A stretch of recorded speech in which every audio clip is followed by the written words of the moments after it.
Hi, everyone. Today we are going to talk about sleep and anxiety and why we can't sleep when we have anxiety. Um, I have Mary as our guest. She is a hypnotherapist, and I'm going to let her introduce herself.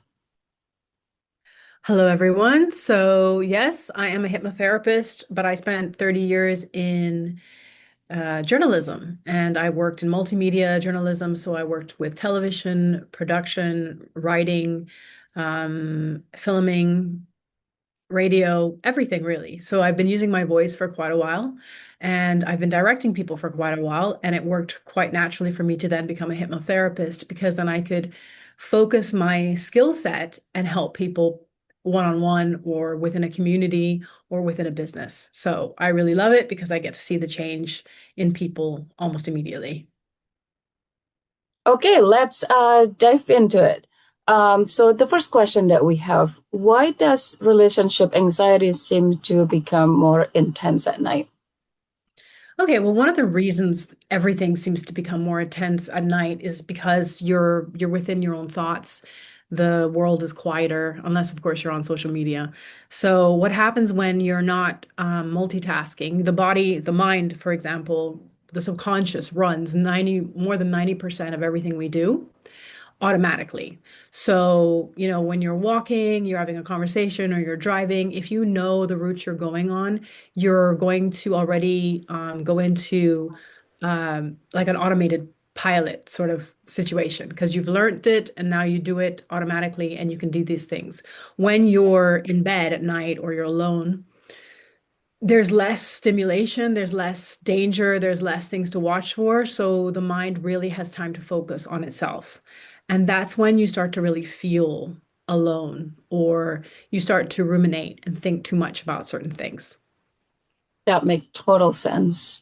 Why do our mind replay conversation over and over again when we're trying to sleep? Right. So once again, it's really a case of what's happened, also what triggers us. So it could be a state where some people might be hyper alert because they've had extreme trauma as a child. And when you're hyper alert, you're constantly going over in your head, well, how can I be safe? How can I be okay? What do I need to do? What can I to be better at being popular or being safe? It really comes down to safe, right? It's your mind going over and over again, what will make you safe? What will make you happy? What will make you comfortable? This is your amygdala that is the most important emotional center of your brain, and it's keeping you safe. And it does this with either fight, flight, or freeze. And when you're alone at night and you're ruminating and you're thinking, it's because your mind is trying to go over all the things you've been through in order to change things, make things better, keep you safe. So it's really all about your mind trying to process. It's like the security guard for your entire body and your entire system. Yeah, I think the core belief of I am not safe is huge. If you take out all the layers, usually when you have something going on that make you can't rest, it's usually the core basis that I am not safe. So I talk to a lot of people that has that, and I help them to reprogram that core belief. So let's go to the next question. Why does a simple text message suddenly feel so important at 2 a.m.? I guess it's kind of sort of Right. Well, I similar. mean, once it comes down, first of all, like our ancestors, right? I mean, they would have been exposed to the possibility of being raided or eaten, or, exposed to the elements. So not everyone has this. Like there are some people who are very much more, even I think we can go down to blood group, like type O are the most ancient. Those are the hunters blood types, right? So they tend to be really like light sleepers, only needing 4 or 5 hours of sleep. They tend to be hyper alert or very critical thinking oriented because they were the ones that kept us alive, right? There were someone had to sleep and someone had to be on guard and watch. So once again, what happens is that you become hyper focused. And a lot of people, when they come to me and say, why can't I sleep? I'll say, well, what are you doing right before you go to bed? What are you eating right before you go to bed? And one of the problems that most people have now, especially, is that back in the day, you'd sit down and read a book. Well, back in the day, you would actually work yourself to the bone and you'd be exhausted and you'd have no problem falling asleep unless you're a type O. But now we have a situation where people are spending a lot of time sitting at their desks. They're not moving. They're not getting the same level of energy. They're eating a lot heavier. I mean, our ancestors did not need to eat 3 times, 4, 5 times a day with the light grazing that we all do. So you're having a lot more food in your stomach. You're weighing down. One of the biggest neurotransmitters is our stomach. Like that has the most neurotransmitters in it. And that's why people say that gut feeling. So if you're weighed down heavily with like lots of food, especially processed food, you are dulling the senses that would normally transmit to the brain to say we're safe, this is good, everything's fine. So if you're not digesting properly, right, you're Mm-hmm. already setting alarm bells to your mind to say that I'm not at rest. And then on top of it, if you're not going out and getting some sort of exercise or some sort of like stimulation from nature, and you're just in front of fluorescent lights all day and just unnatural things like this, when it's time for you to sleep, your brain is like, well, your body is actually saying, well, why is it time to sleep? I have not done enough, first of all, or I have not done the right things. And then you have social media thrown in. So you don't have a good old-fashioned book that you sit and would, you're breathing normally and you fall asleep. Now you have all these things you're ruminating on in your own mind from your own day for your processing. But on top of it, social media adds this element of now you're processing and ruminating over other people's things, over the news, over what's happening in, another country thousands of miles away, over people who look glamorous or are on vacation or have the baby or have the puppy or have whatever it is. Now, all these extra things which you are programmed to have, you cannot get angry at yourself for this because human beings are programmed, especially females, to observe what's around them and how to keep their family safe, themselves safe, their community safe. And so back in the day, you would only have to keep your community safe, right? And you'd have to share your food and your supplies or whatever with your communities to survive. Now, that same curiosity or that same need, that intuitive need to focus on keeping yourself alive and your family alive and whatever, has moved on to everybody else on the internet.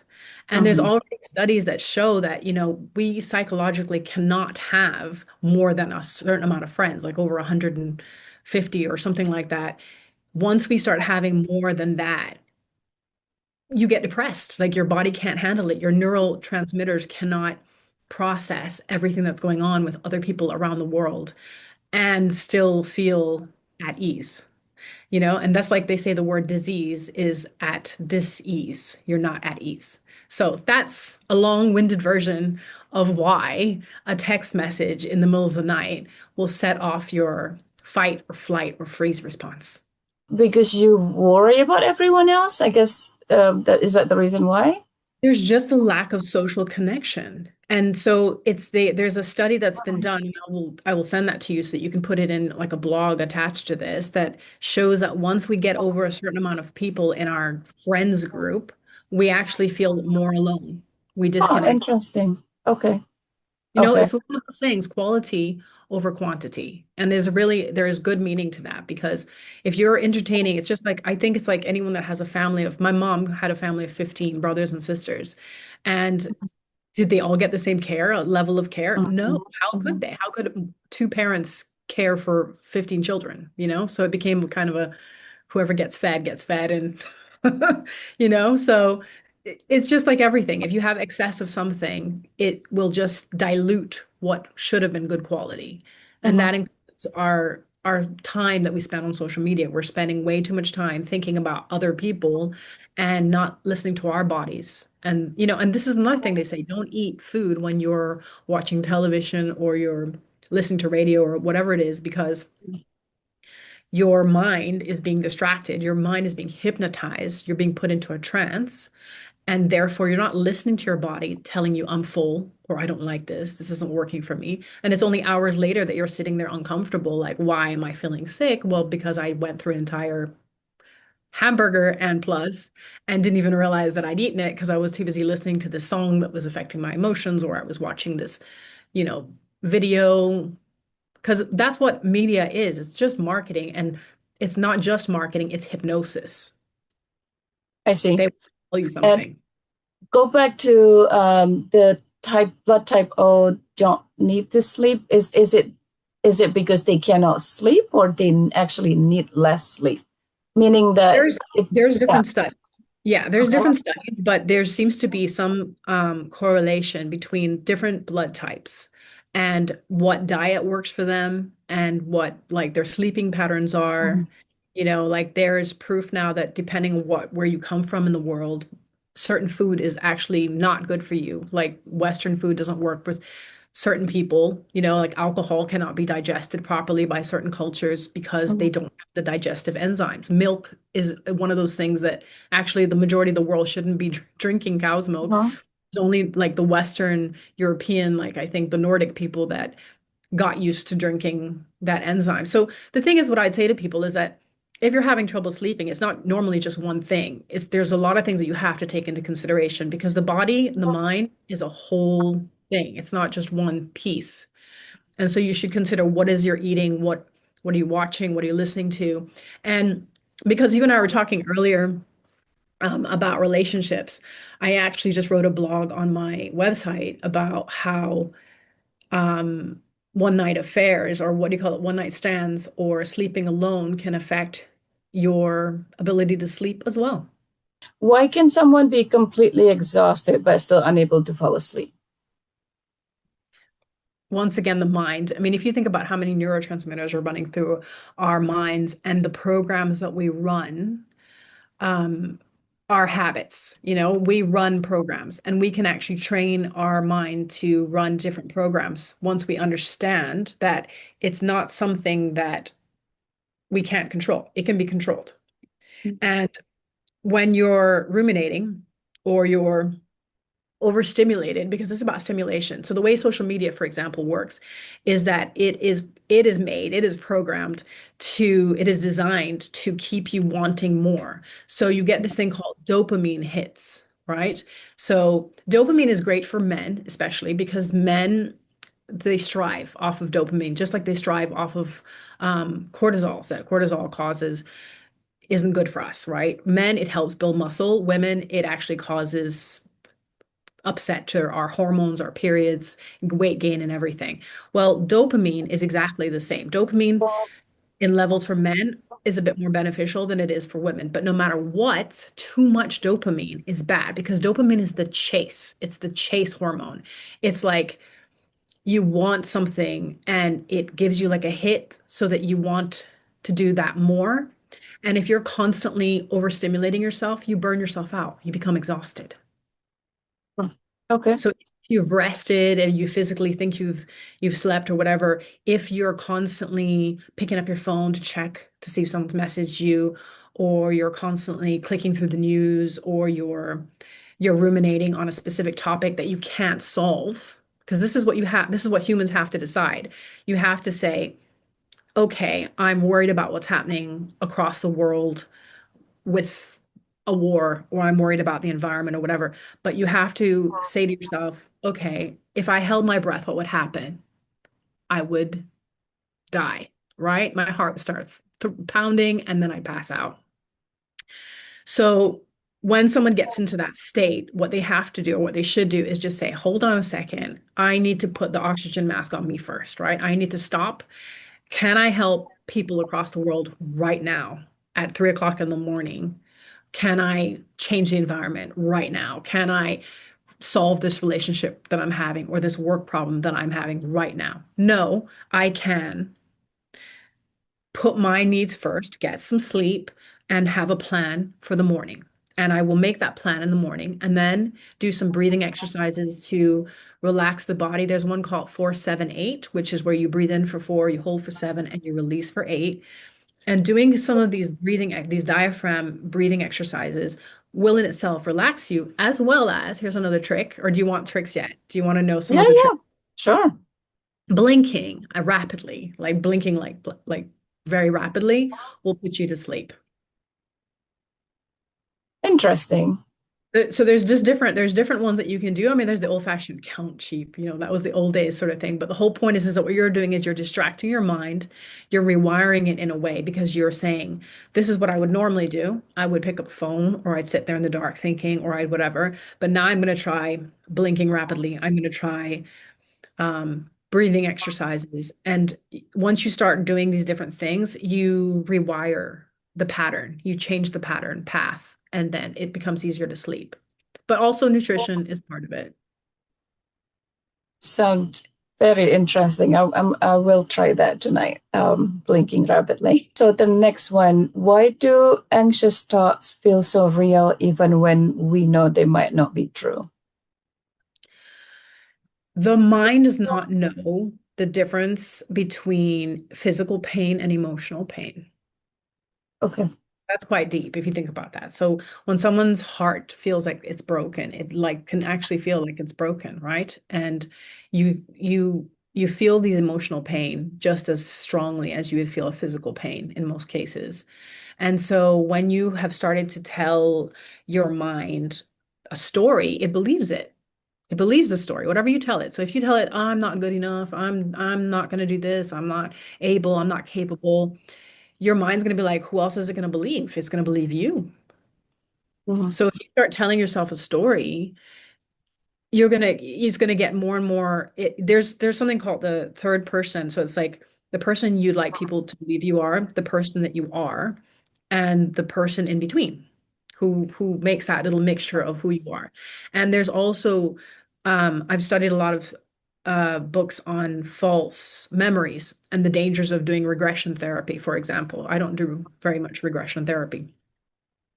And the thing of it is that if I tell you about the Eiffel Tower in Paris, and I tell you it's this big tall tower and it's made out of iron and it's a crisscross and that there's this the nearby and there's this and there's like a red telephone booth, blah blah blah. If I tell you all these things and you don't have aphantasia and you have the ability to imagine these things, it will be almost like you were there, right? That's the power of storytelling, that we have that imagination and we can put things together. If we've ever seen a dog, we can imagine what a dog looks like. And if we describe to the person the ears and whatever. So that is how powerful the imagination is. And so once we start telling ourselves a story, we will feel it as if it's genuinely happening to us. And that's how marketing works. That's the whole point that I'm saying to you, that people's common sense, their critical thinking skills are completely bypassed when they watch television or listen to certain music because it appeals to their emotions. It appeals to their senses. So if you see a beautiful person holding a fancy bag, and your critical thinking will say, okay, if I buy that bag, I'm not going to have the Jaguar, I'm not going to have the mansion, I'm not going to have. But this, because they use the right music, and it only takes 12 pieces of information actually to put somebody into hypnosis fully. 12 pieces. If you think about that, the way you feel your chair below you, the temperature of the room, that like I could go on and it would be hypnosis in under 10 seconds, right? So what I'm saying is that when you're watching like media and you're listening to what they're saying, even though it's nonsensical that you believe that what it's showing you is going to be you, the subconscious is so strong that it's trying its best to make you comfortable. It will take in that false information and it will make it real for you. So that when you wear that bag, you feel like a glamour model. You see what I'm saying? So it's Yes. the subconscious is so strong. And but what's beautiful about that is that you can manifest anything.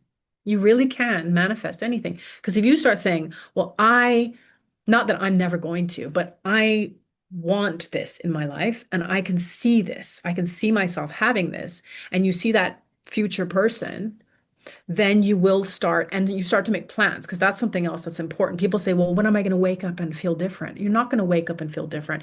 You're going to wake up with an image of who you want to be or where you want to go or what you want to do. And then you're going to use that imagination that's so good at doomsdaying and start making plans. And it's one little step at a time that moves you forward. And then you feel the confidence. Then you feel the joy or the aspiration to become that person. But it doesn't just happen overnight. You have to start imagining and then you feel it. And when you start feeling it, you become it. So why does your body remain alert when there is no actual danger?